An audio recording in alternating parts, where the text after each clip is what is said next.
Also breaking tonight, a new worldwide travel alert just issued by the State Department, warning all Americans of an increased terror threat around the globe. It comes during one of the busiest travel weeks of the year in the United States. Law enforcement agencies across the country, they are bracing themselves right now. What are the major challenges facing law enforcement, if you will, Homeland Security, the FBI, going into this big holiday weekend?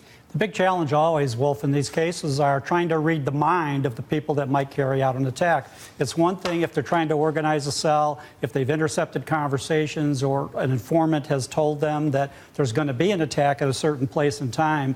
But if they have cells that they're monitoring, which they have 900 cases right now in the FBI, in those cases, when is the person going to go operational? And the only way to know in some cases would be to read their mind, and that's asking a lot. And we've got the Macy's Day Parade in New York City, got major football games coming up on Thanksgiving. These are all big, big events, but there's also deep concern about soft targets, if you will, by lone individuals. Yeah, the soft targets, I think, are the big deal. When you look at the big events that are taking place, security around those are paramount, they are obvious, and they are in layers. You've got the inner core and you have the outer core. And most of that outer is very aggressive intelligence collection, a lot of good forensics by law enforcement.